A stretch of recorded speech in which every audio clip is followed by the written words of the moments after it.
नौजवान आदमी का पैर शाह गस्सान की लुंगी के ऊपर रख गया। ऐसे वो तवाफ हो रहा था तो ऐसे वो पैर से लुंगी दब गई, शाह गस्सान की लुंगी दब गई। शाह गस्सान जब आगे बढ़ा तो उसकी लुंगी खुल गई। शाह गस्सान की लुंगी खुल गई। चादर इतनी लंबी थी ऊपर वाली, जो नीचे तक थी उसकी शर्मगाह नहीं दिखाई दी, सतर नहीं खुला, उसकी लुंगी खुल गई। इसने जल्दी से, नौजवान ने, इस मुसलमान सहाबी ने जल्दी से उसकी लुंगी उठाकर उसको दी कि भाई गलती से, धोखे से मेरा पैर तुम्हारी चादर पर, तुम्हारी लुंगी पर रख गया। शाह गस्सान ने देखा एक गरीब आदमी जिसके एहराम में पैबंद लगे हुए हैं, जिसके कपड़े में जोड़ लगे हुए हैं, इस कमीने ने, इस कमबख्त ने मेरी लुंगी को अपने पैर से दबा दिया। शाह गस्सान पीछे मुड़ा और उसने एक जोरदार थप्पड़ इस मुसलमान नौजवान को, इस सहाबी को मार दिया। देखो उस लड़के को रोको तो लाल लाइट मार रहा है। यही माँ बाप ने सिखाया है। इतने इतने से बच्चे हैं, इनको ये भी नहीं मालूम लाइट कहाँ मारी जाती है।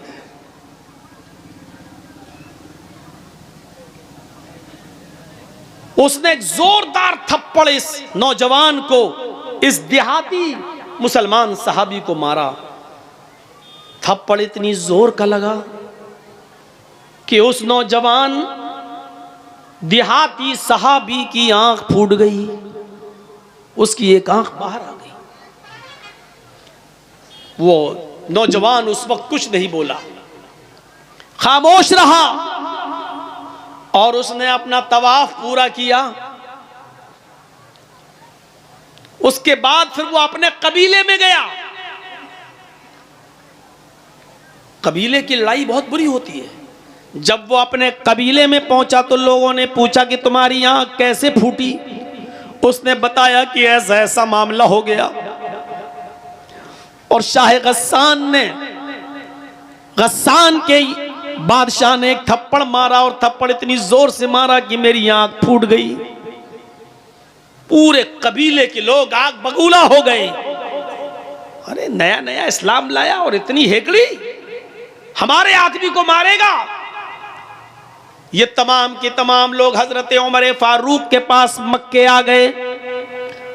हजरत उमर फारूक के सामने मुकदमा दायर कर दिया कि आपके शाह गस्सान जो अभी कुछ दिन पहले मदीने में इस्लाम लाया है, उसने धोखे से हमारे नौजवान का पैर उसकी चादर पे पड़ गया और उसकी लुंगी खुल गई। लेकिन उसने पलटकर इतनी जोर से थप्पड़ मारा कि हमारे साथी की, इस देहाती नौजवान की आंख फूट गई। मुझे इंतकाम चाहिए, बदला चाहिए। हजरत उमर फारूक ने शाह गस्सान को बुलाया। गस्सान का बादशाह तलब किया गया जो मुसलमान हो चुका है। और फिर यूं दोनों में गुफ्तगू होती है। हजरत उमर फारूक ने फरमाया, आए शाह गस्सान, आए जबला इब्ने अहम, तुम्हारे बारे में ये शिकायत मिली है, क्या ये सही है? कहने लगा वो जबला, अमीरुल मोमिनीन, इस नौजवान देहाती आदमी ने मेरी चादर पर पैर रख दिया। मैं आगे बढ़ा, मेरी लुंगी खुल गई, मेरी चादर खुल गई। मैंने इसको एक थप्पड़ मार दिया है। हजरत उमर फारूक ने कहा, शाह गस्सान, इस नौजवान ने यह बता दिया है कि हाँ मेरा पैर उसकी चादर पर रख गया था, लेकिन मैंने जानबूझकर ऐसा नहीं किया, धोखे से ऐसा हो गया। एक मामूली सी गलती की इतनी बड़ी सजा तुमने उसको दे दी कि उसकी आंख का ढेला बाहर आ गया, उसकी आंख फूट गई। शाह गस्सान कहने लगा, एक गरीब आदमी की आपको इतनी फिक्र क्यों हो रही है? हजरत उमर फारूक कहते हैं कि इस्लाम लाने के बाद अमीरी गरीबी इस्लाम में नहीं चलती है। आए शाह गस्सान, इस्लाम जितना अमीरों के लिए उतना ही गरीबों के लिए है, और मुझे इसको इंसाफ दिलाना है, इसको न्याय मिलना चाहिए। शाह गस्सान ने कहा, ठीक है, तो फिर बताइए कि मुझे क्या करना होगा। बताइए मैं क्या करूं, इंसाफ का तकाजा क्या है, क्या करूं। हजरत उमर फारूक ने कहा, शाह गस्सान, इस नौजवान से, इस देहाती से, इस सहाबी से, इस बेचारे गरीब आदमी से माफी मांग लो। अगर माफी देता है तो ठीक, वरना उसको कुछ ले देकर उसको राजी कर लो। अगर माफ करता है तो ठीक, और माफ नहीं करता है तो उसको कुछ ले देकर राजी करो। शाह गस्सान कहने लगा एक मामूली आदमी से, मैं गस्सान का बादशाह हूं और मैंने बादशाहत की है, अमीरुल मोमिनीन मैं बादशाह हूं, मेरा बाप भी बादशाह रह चुका है, मेरा दादा भी गस्सान का बादशाह रह चुका है, मैं खानदानी बादशाहत से चला आ रहा हूं, और मैं बादशाह होने के बाद एक मामूली आदमी से, एक गरीब आदमी से माफी मांगूंगा, ये बिल्कुल नहीं हो सकता है। मैं किसी भी कीमत पर माफी मांगने के लिए तैयार नहीं हूं, मैं एक मामूली आदमी से माफी मांगूंगा। हजरत उमर फारूक ने कहा, तो फिर इंतकाम के लिए तैयार हो जाओ। उसने कहा, कैसा इंतकाम? कहा, आंख के बदले आंख, तुम्हारी भी आंख फोड़ी जाएगी। गौर करो, ये किससे कह रहे हैं हजरत उमर फारूक, जो अभी चंद दिन पहले इस्लाम लाया है। बादशाह 500 लोगों के साथ इस्लाम लाया है, गस्सान का बादशाह है। कहा, मेरी आंख फोड़ी जाएगी? कहा, हां। तो कहने लगा, फिर मैं ऐसे इस्लाम को छोड़ने के लिए तैयार हूं। आए अमीरुल मोमिनीन, जिसमें अमीरों का ख्याल न रखा जाए, जिसमें बादशाहों की बादशाहत का भी ख्याल न रखा जाए, जिसमें उनकी इज्जत और तौकीर का ख्याल न हो, तो ऐसे इस्लाम को फिर मैं छोड़ दूंगा। हजरत उमर ने कहा, ये तुम्हारी मर्जी। उसने कहा, ठीक है, मैं इस्लाम छोड़ने के लिए तैयार हूं, लेकिन इससे माफी नहीं मांगूंगा। हजरत उमर फारूक ने कहा, अगर इस्लाम छोड़ते हो तो याद रखना, मुर्तद की जो सजा है इस्लाम में वो मैं तुम्हें दूंगा, और मुर्तद की सजा यह है कि इस्लाम जो नहीं लाया वो तो चैन के साथ है, वो तो सुकून के साथ है, लेकिन इस्लाम लाने के बाद फिर इस्लाम को छोड़कर किसी और मजहब में कोई जाता है तो फिर इस्लाम में उसकी सजा है कि उसकी गर्दन उड़ाई जाए। अगर तुम इस्लाम को छोड़ने का इरादा बना रहे हो तो फिर मैं तुम्हारी गर्दन उड़ाने के लिए तैयार हूं। अभी तो आंख फुड़वा लो, तुम्हारा मामला बन जाएगा, आंख के बदले आंख। और अगर इस्लाम को छोड़ने की धमकी दी तो मुर्तद की सजा यह है इस्लाम में कि उसकी गर्दन उड़ा दी जाए, मैं तुम्हारी गर्दन उड़ा दूंगा। वो चारों तरफ से फंस गया। शाह गस्सान माफी मांग रहा है तो छोटा हो रहा है, आंख फुड़वा नहीं सकता, मुर्तद हो जाए तो कत्ल।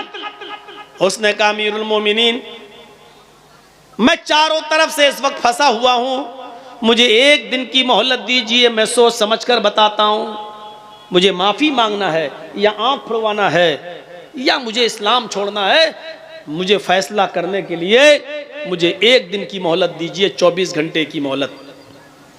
हजरत उमर फारूक ने कहा, ठीक है, मैं तुम्हें एक दिन की मोहलत देता हूं, सोच समझकर बताओ, माफी मांग लोगे, वो अगर माफ कर देगा तो ठीक, और मुझे उम्मीद है कि इंशाअल्लाह वो माफ कर देगा, लेकिन ये उसका मामला है, वो करे या ना करे। ले दे के मामला बना लो, जितने में वो तैयार हो जाए। इस पे भी नहीं बनता है तो फिर आंख फुड़वाओ, कोई एक फैसला, जाओ, मैं तुम्हें एक दिन की मोहलत देता हूं। वो अपने बस्ती में गया जहां रुका हुआ था 500 आदमियों के साथ, और उन लोगों से कहता है कि ऐसा ऐसा मामला है, इस इस्लाम में हमारी कोई इज्जत नहीं है, तौकीर नहीं है, हमको गरीबों के साथ लाके बिठा दिया गया और कहा कि इसको बदला दो, लिहाजा रात की तन्हाई होने दो, जब सारी दुनिया बेहोशी में सो रही होगी उस वक्त हम 500 आदमी यहां से फरार हो जाएंगे।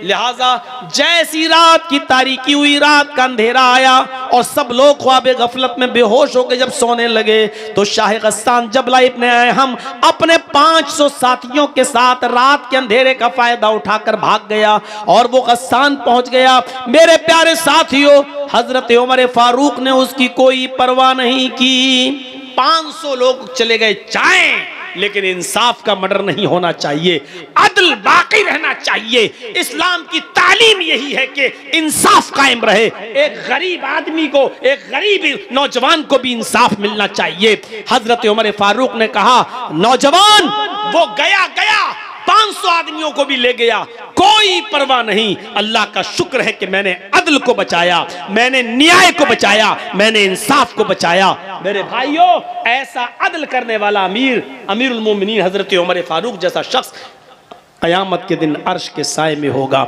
ऐसे ही लोगों के बारे में अल्लाह के नबी ने फरमाया कि 7 किस्म के लोग कयामत के दिन अल्लाह के अर्श के साए में होंगे। उस दिन अल्लाह के अर्श के साए के अलावा कोई दूसरा साया नहीं होगा।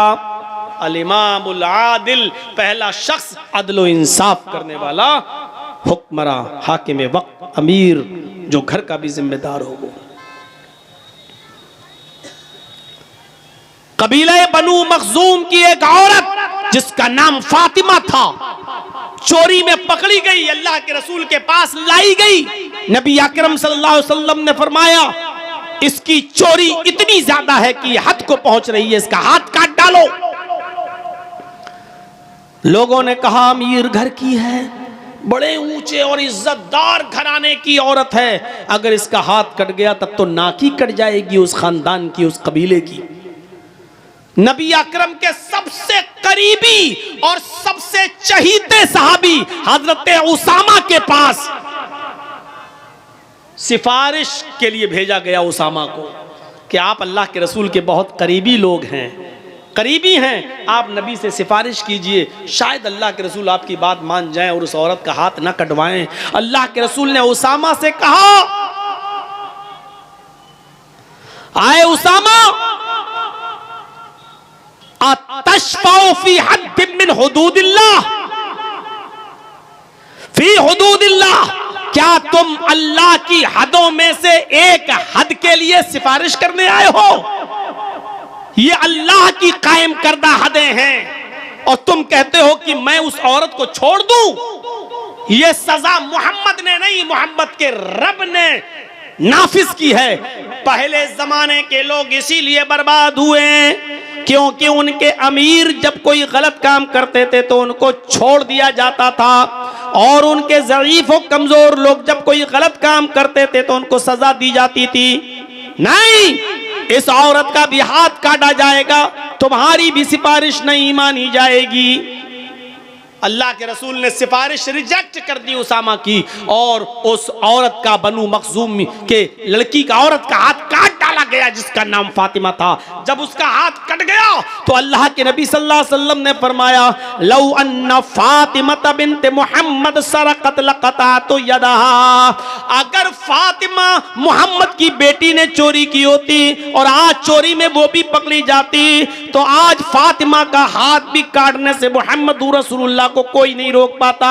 इसलिए कि ये अदल का तकाजा है और ये सजा अल्लाह तबारक व तआला की तरफ से नाफिज की गई है। ये सजा मोहम्मद रसूलुल्लाह की बनाई हुई नहीं है। अगर आज इस औरत की जगह पर मोहम्मद की अपनी बेटी भी चोरी में पकड़ी जाती तो जमाना देखता, दुनिया देखती कि मोहम्मद अपनी बेटी फातिमा का भी हाथ कटवा देता।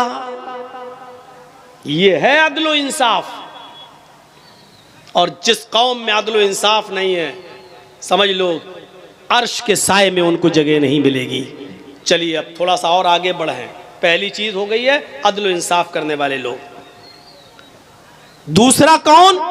वशाबुन नशा फी इबादत रब्बिही, दूसरा वो नौजवान जो अपने रब की इबादत में लगा हुआ है, अपने रब की इबादत में उसने सब कुछ भुला दिया, अपने रब की इबादत। नौजवान शाबुन नशा फी इबादतिल्लाह, इसका मतलब क्या है? अल्लाह ताला को जवानी की इबादत ज्यादा पसंद है।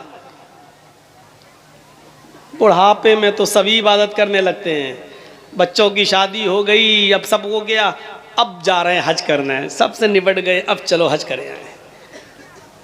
अब हज करके आए तो अब अल्लाह अल्लाह करने पहुंच गए मस्जिद में। पूरी जवानी तो खुराफातों में गुजार दी। अब जब 2-3 साल के मेहमान रह गए, खूसट बुढ़े हो गए, सही से जबान चलती नहीं है, हाथ पैर उठ नहीं रहे, अब जा रहे हैं अल्लाह ताला की इबादत करने। मैं ये नहीं कह रहा हूं कि ये इबादत अल्लाह को पसंद नहीं, लेकिन नौजवानी की इबादत ज्यादा पसंद है।